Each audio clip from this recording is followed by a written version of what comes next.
Hi and welcome to Boston Media Theory. I'm Marcus Breen, and this is a show, as I'm sure you know if you're a regular viewer. We talk to people who live and work in Boston who are researchers, maybe consultants, academics and activists who make a contribution to the way we live and work in the city, and then beyond the city, of course, with theory and practice, and maybe even get to the point of praxis. And today I'm delighted to welcome Cole Harrison, who's the Executive Director of Massachusetts Peace Action. So welcome to Boston Media Theory, Cole. Thank you, Marcus. Happy to be here. Great to have you here. So I wanted to talk today about the peace movement in Boston, which, as I gather, and as I think I know a little bit, is a pretty esteemed organisation, or a pretty esteemed sort of history of activism, and has a connection with a number of organisations.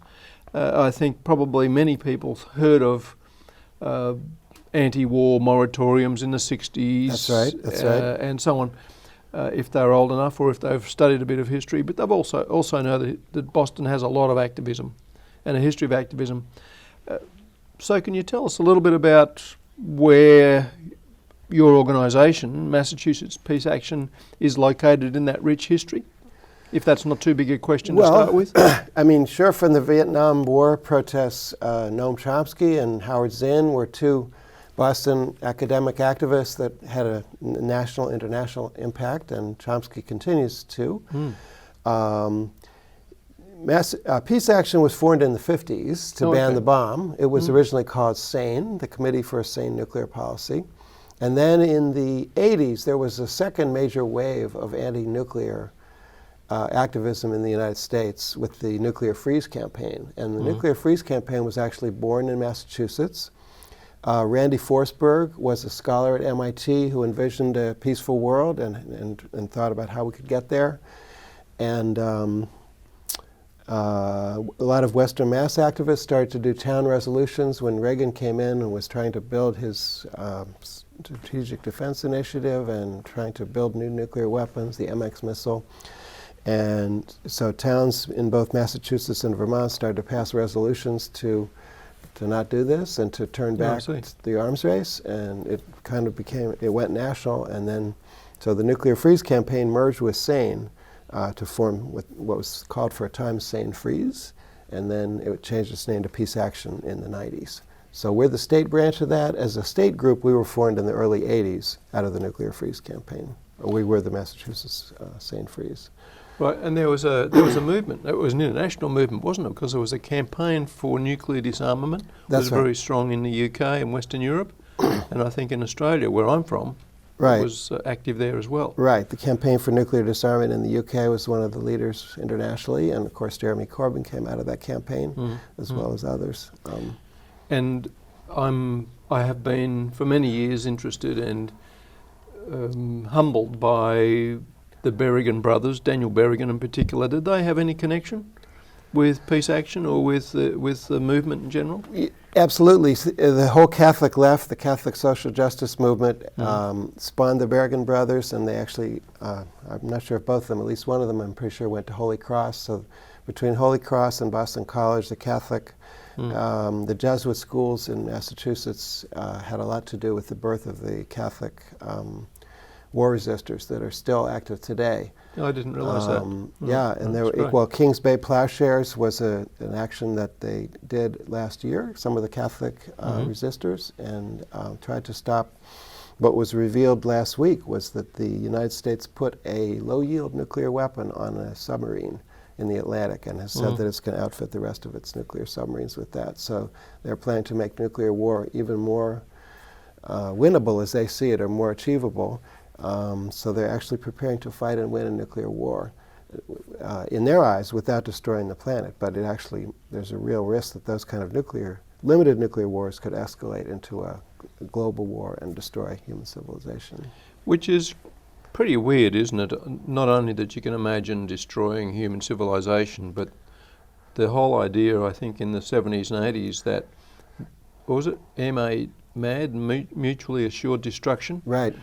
And nobody wins a nuclear war. Right, and yet they still have more than enough nuclear weapons to destroy the civilization if they were ever used. Both the U.S. and Russia do, And we have a START treaty which reduced that was achieved by Obama and Putin.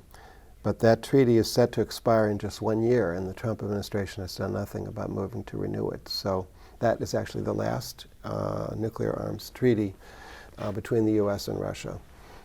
And if it expires, we're in uncharted territory. But you ask about our organization, Mass Peace Action. Yeah. We grew out of the anti-nuclear movement, but over the years we've taken on a whole range of peace issues. Right now, a lot of attention is focused on Middle East wars and endless wars and the danger of war with Iran. We still have troops in Iraq. Right. We still have troops in Afghanistan. We're bombing Somalia.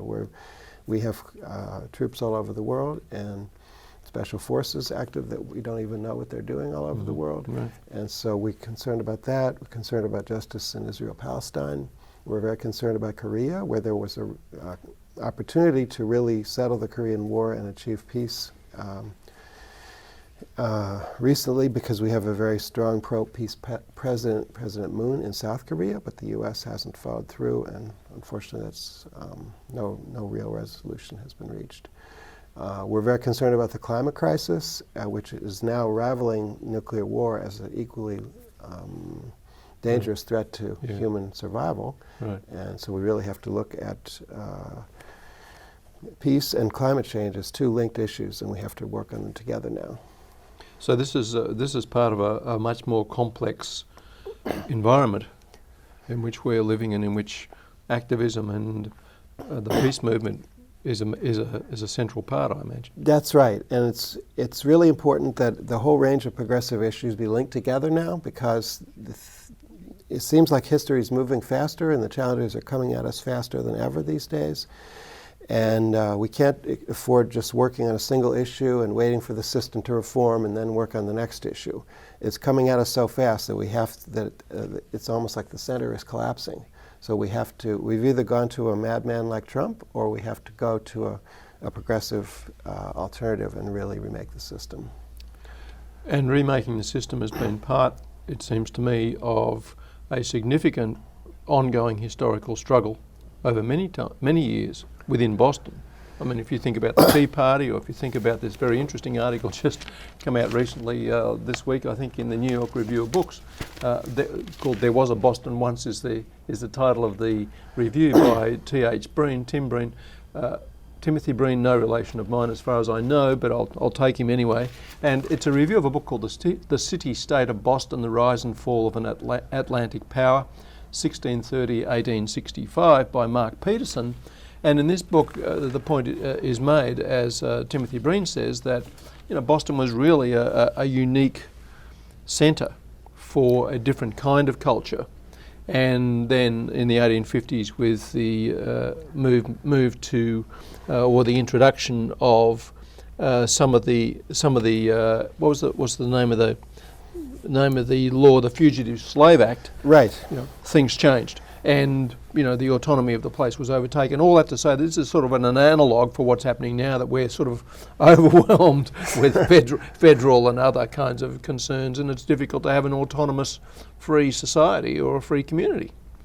Right. Well, a lot of progressive change has been birthed in Boston. I don't know that Boston is unique in the world today or in the country today, but we do have a lot of smart people here, a lot of intellectuals and universities and people thinking about all kinds of things. We have so many activist groups here, so it is an important place to be, and it's an important place to dialogue with different things. One of the things I wanted to ask you about in relation to that, and I may as well get into this now, Cole, is that there are so many groups, there are so many interests. Yeah. Is that ever a problem? Is it ever a sort of a matter of trying to, I wouldn't want to say compete with each other, but to ask people who are often deeply concerned about these kinds of social justice and political questions to dedicate their time to one thing when they're so concerned about many other things? Well, it is really important for all the social justice issues to be connected and combined, and I think there's a growing realization of that. I think many of the partner groups we work with want to come together and want to share the issues. Today, as we speak, City Life Vida Urbana is in East Boston protesting against a massive housing development there that's mainly going to be for the rich and doesn't have enough affordable housing. One thing our organization does every year, we organize a conference that tries to bring all the progressive issues together into one place. Oh, I see. And so it was headlined by Ayanna Pressley last fall in November, and we'll probably do it again this year right after the election to take stock and see what's going to come at us.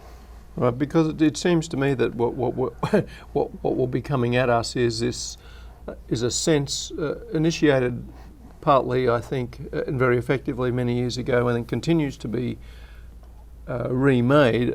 This concept of civil society, or the space within which human life is lived, where communicative action takes place. Something put forward by Jürgen Habermas, coming out of the Frankfurt School in Germany, and the idea of finding ourselves in a location where there are enormous forms of oppression, and yet being able to locate ourselves in such a way that we're not simply oppressed, we're not simply dehumanised and fully alienated from each other and from ourselves. Yeah. I mean, we've certainly been concerned that the peace issues don't get enough attention within the overall space of concerns. A lot of issues are right in your face. When the police shoot black men, you have a protest movement, right? Yep. When the banks go bankrupt, you have an Occupy movement. And so we're concerned that the fate of people on the other side of the world that are on the receiving end of American weapons doesn't get enough attention. But we do feel that is beginning to change. And in the last couple of years, we are heartened by the embrace of the progressive movement in general of the peace issue as a co-equal part of our agenda. Particularly with the 4 young women of color in Congress, the so-called squad, including our own Ayanna Pressley. We feel that they've helped to shine a light on that, as well as Bernie Sanders, Elizabeth Warren, and we see foreign policy being given somewhat closer to its fair shot in the in the political space than it used to be. So that's positive. Yeah, and does this it's mean really one world? We can't solve America's problems by itself. So much of America's problems are just caused by fear, and fear of the other, fear of the outsider. We have this, a xenophobic reaction to immigrants, when in fact immigrants are what have made America. Immigrants are what America needs. That's what makes us strong. That's what makes us diverse and open up to new things. And we shouldn't be afraid of that. Islamophobia, where we're worried what's going on in the Middle East, we're afraid that Muslims are going to come here. Well, if we hadn't gone over there with our bombs and our invasions, guess what? They wouldn't be streaming out of their countries and looking for a new place to live. So what contribution can an organisation like Peace Action and its members make to public policy? What sort of things do you do, or is it just a matter of going out in the parks and carrying placards? I guess three things. One is we try to do education. We try to talk about the issues and actually create a group of people that understand more about what's going on in a place like Iran or Afghanistan or Palestine or Korea or Venezuela. We do that with public talks. We do that with media, with newsletters, with email messages and social media. Then we try to respond to crises, and recently when Trump assassinated that Iranian general Soleimani at the Baghdad airport, everyone was afraid that there would be an actual shooting war between the U.S. and Iran, and so we participated in demonstrations to help call everyone's attentions to that and point a positive way out. So response. And third is political action. We endorse candidates and we work on legislation to try to move the needle in terms of actual policy and in terms of the public discourse. So that's quite a lot of things. So I guess this is a full-time position for yourself. Yes, our small peace organization has over 1,000 dues-paying members and donors, and we have 2 full-time staff. Actually, we have 2 temporary full-time staff just for now during the presidential race that are trying to, due to a generous grant that we got, to shine a light on the military budget as an issue in the presidential election. Yeah, so we have 2 young people that are working away trying to get that issue in light. But in general, over the long term, we have 2 full-time staff in our office and 1 part-time. And we have boards, we have committees, we have all kinds of groups that try to call on people to participate. I'm glad you mentioned the full-time grant. Oh, sorry, the grant. Can you tell us who that was from, or is this sort of... It's a family foundation called the Agape Foundation. Mm-hmm. I actually don't know that much about it, but it's a progressive, peace-minded family. Right. And agape means, I think, peace, doesn't it? It does, it does, so I'm told. Yeah. I'm not a Greek scholar, but I see it. Even less one than you, I'm sure. I see it around, and having grown up in a religious environment, I know one word of Greek. That's probably it. The other point, of course, is that activism doesn't happen in a vacuum. It happens not only because there's provocations and there's anxieties and there's concerns that produce social movements, as we know, but there are also significant forces arrayed against those not only on the left but in people who are wanting to take action. So what's the sort of sense of this sort of connection with social movements and then the way the state responds? Does that ever sort of become part of your concern or consideration? Whether we're paranoid about the state coming after us? Yeah, well... That's a better way of forming the question. Yeah, we always joke when we're talking on the phone that the NSA is listening or that Facebook is listening. It's really the state and the large internet companies are almost combined in people's minds these days, where this information and what everyone is saying is in these server farms, and that some people can look at it and some people can't. Right. Once in a while we hear about our people we know that have been booted off of Facebook for a month or off of Twitter, and so it's of constant concern that that dissenting views might not be allowed in the ecosystem. Yeah, well, it's absolutely, the media ecosystem is highly complex, but it's also somewhat centralised, as I think we know.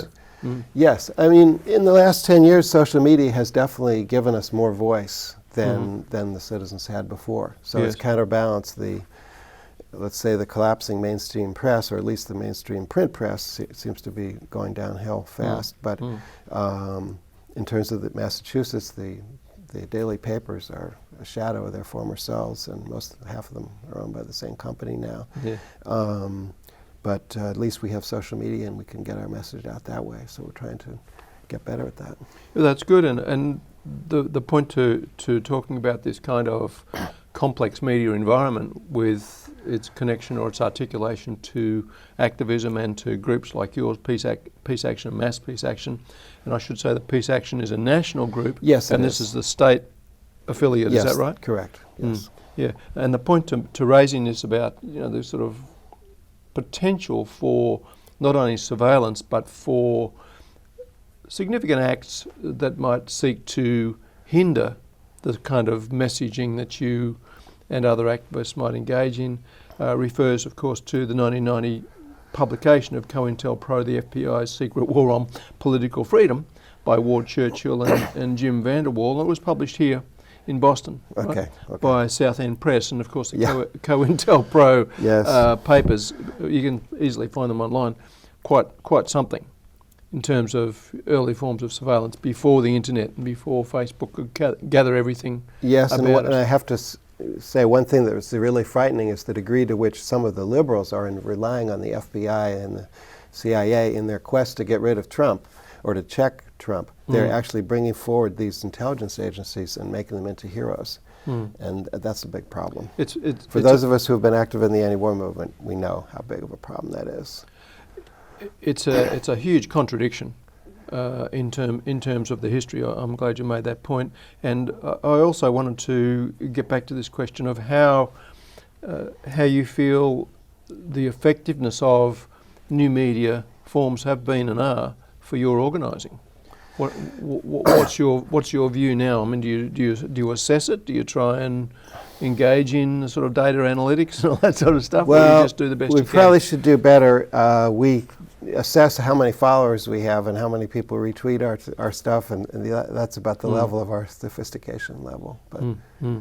But do you think it's changed? Do you think, what's the sense of speaking more directly to people who are involved or interested in the movement, or of the centre breaking up and being more fragmented, if you like? Well, right. It's not just social media, it's also kind of blogs and independent media that a lot of journalists are writing, just create their own website now and start writing and posting. And some of those are really people we depend on for the truth. Max Blumenthal is going to be the headline speaker at our annual meeting in March. And he is an independent journalist who's created a website with some partners and created a podcast, created a video thing. Yes. And he goes around the world and sees what's going on in various countries and writes and talks about it. So that there's a lot of that, and it's so important because sometimes the mainstream media just seems to be so dense in figuring these things out. Some of the questions that the moderators have asked in these presidential debates are just appalling, and it just shows that a lot of them are still locked inside of a set of assumptions, particularly about foreign policy, that are really dated. It's a fascinating area to think about how the disconnect between mainstream US media, well, let's just call it mainstream media, it doesn't matter, it doesn't have to be in the United States, Right. and the sort of really significant proportion of the population who are disengaged from that who see it as irrelevant and are using other forms of media. And this involves the activism of folk on the left and the sort of liberal left and more radical left, but it also is part of the same large picture that and our attention is drawn to Twitter and Donald Trump, right? Yeah. It's an extraordinary set of interactions that are going on. Who knows where it will lead? Yeah, I mean, Trump has 40 million followers. We have 4,000 followers. So, all right, so you've got a few zeros you need to add. Well, this is part of the larger challenge that social movements, especially, start with a very clear, small vanguard of people who are interested. And what particular events or activities, just to go back to the question about influencing public policy, what kind of things would you say in the past Peace Action has been able to have an influence in changing policy or bringing change about, also in terms of just public attitudes and public opinion? Is there anything that come to mind? Well, I think our pressure ever since June, there's been kind of a simmering crisis between U.S. and Iran. I mean, it's been at one level, it's been for 50 years, right? But it's been simmering more since Trump, and since particularly there was this incident in the Gulf with ships in June. And we think we've been able to move some of the politicians. So I can't say that we've solved the problem yet, but we see a little more backbone. We see Ed Markey speaking out. He actually held a press conference with us a few weeks ago on this issue. We've seen Joe Kennedy, who's running against Ed Markey, move and co-sponsor some pro-peace bills that he overlooked before due to our needling and criticism. Really? Perhaps, yeah. So, that's the way it goes, is trying to get a hearing from the politicians and trying to get them to remember peace among their overall agenda. Some of them are more receptive than others. Right. Because being in Massachusetts, we're in a very Democrat. Supporting primary challengers is another way. We've done that in the past, and we'll be doing it again this year. Okay. So that's really starts getting to the grassroots kind of area of daily life that, to me as an Australian, it seems in the United States it's actually quite difficult to be involved in those kinds of things. It's difficult to know how the networks work and how to connect. I see. Would you agree, or probably? I don't know. I think electoral campaigns. It's really a crazy system we have where every candidate has to put their own operation together. There's not a lot of system to it. And that's one of the things the progressive movement should do, is create more of an infrastructure so that it's not every candidate for themselves. Right. And the candidates know that. I think AOC recently started a new PAC, which will try to aid other candidates in getting started, and she's going to assemble a stable of different types of specialists, communication and legal and so on, the different things that you need. Right. So that's a good step in the right direction.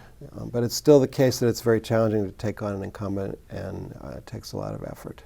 And Larry Lessig over at Harvard has done a lot of work on trying to work out or advocate for having worked out the idea of publicly funded candidates, elections, and to try and just circumvent the whole ridiculous system which seems to me Yeah. to work against the kind of Yeah. interests that you and your group members may have. Oh, it sure does. It's very heartening to see that Bernie Sanders has more money than anybody else except for Bloomberg, and all through small donations. He won't accept any contributions from military companies or any PACs. He only accepts small dollar contributions, and yet he has more money than the rest of them. That's very heartening. That shows that it can be done, and we actually can change the campaign financing system. And it represents a significant number of millions of people, doesn't it? Oh, it sure does. In fact, we see articles recently that Bernie has raised more money from active duty soldiers than Trump has. Oh, really? Or from Amazon workers or Walmart workers or teachers, a whole bunch of different groups. That's terrific, because that means those people are actually engaged and taking a stand and putting their money where their mouth is, so to speak. When you see that sort of thing, and we're just about out of time, but when you see that sort of thing, those sorts of trends, does that give you hope that there is in fact a groundswell? Absolutely. I think we're in a critical year, a critical moment. I really think it's one way or the highway these days, and we really can turn this country around and point in a new direction. We can work against violence and racism and extreme inequality, and we can tackle climate change. We can build a movement to do it. We see it taking shape. It's this race against time if we can build it fast enough to, frankly, take political power in the country and in the state and move things in a better direction. But it is absolutely possible, and it's happening. And of course, in this context, young people are especially relevant. Of course. And their use of media. Of course.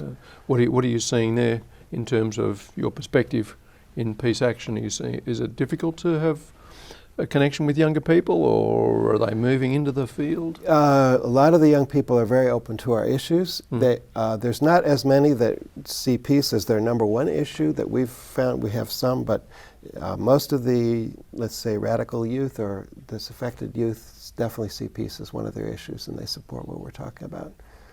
Well, that's good, because one of the observations that I think is sometimes frustrating to those of us who are observers of both the peace movement and of organisations is that, it's like, well, this is a vestige of the 1960s, and this is the generation of the 1960s. And yet if you look at Bernie Sanders supporters, the incredible enthusiasm by young people. What's true is that social movements do rise and fall, and in the 60s the whole generation was radicalized, and that same cohort of people are still active. But it's also true that other issues come and rise and develop a whole new generation. That's what's happening with Bernie Sanders, that's what's happened with Black Lives Matter, that's what happened with the climate movement and other recent movements. So we do see a cumulative effect of a lot of social issues coming together these days, and that gives us a lot of reasons for hope. I'm sure it does, and I think it's a very good point on which we can end to think about this as being, as you suggest, a generational shift. Yes. And that those of us who, or many people, I'm sure, who watch this and who may be interested in this find the whole current state of things pretty depressing politically. Yeah. Can look. I mean, we're seeing in the polls that the more young people prefer socialism than capitalism. Yeah. More young people there are a whole different series of values that people are embracing now. Well, let's hope that we have something to celebrate as we continue through this year. 2020? Yes. And have some gains for the sorts of peace action initiatives that you've been involved with, Cole. So thank you very much for being here. Thank you, Marcus. Great to be with you. Yeah, and thank talk you. About all this. Yes, thanks. And that's Massachusetts Peace Action, if you're interested. Cole Harrison has been our guest. Thanks again, Cole. That's all for now from Boston Media Theory and from me, Marcus Breen. Until next time, keep on mediating and see you later.